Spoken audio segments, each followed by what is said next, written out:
over a century, the CPC has rallied and led the Chinese people in a tireless endeavor, blazing the Chinese path to modernization and creating development miracles unseen in human history.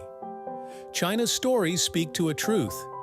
When countries proceed from their own national conditions to explore modernization paths, they will together make up a new, colorful vista of world modernization.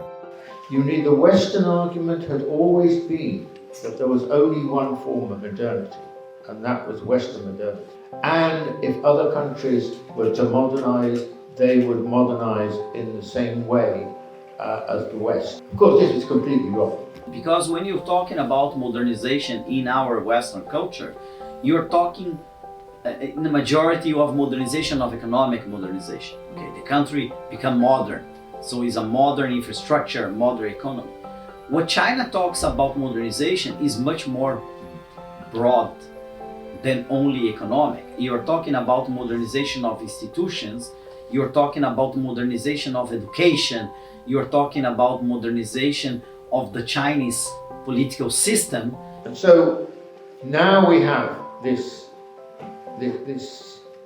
remarkable situation where China is developing its own modernity, its own distinct modernity, with lots of different characteristics which reflect both China's political priorities, but its history and its character. It will be profoundly different in lots of ways.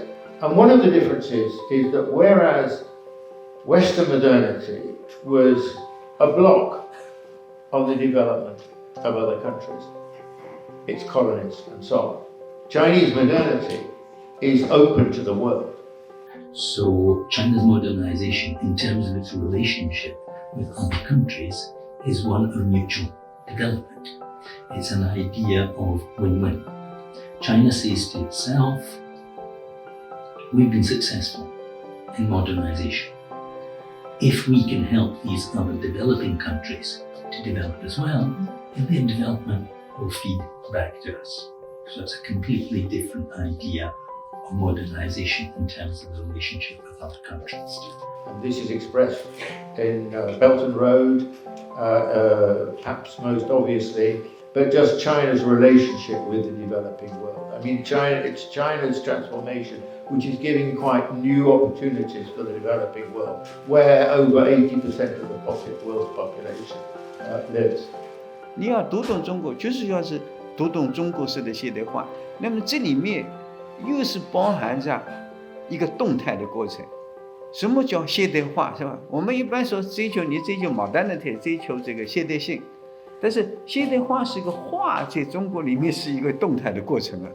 世界所有的东西都在变化的，唯独变化这个道理不变化，对吧？ So modernization in China means to achieve and to win time in terms of to be present today and to see how the society is evolving and correcting. 我们就是生生不息的，就是根据自己的变化，根据世界的局势的变化来调整我们自己。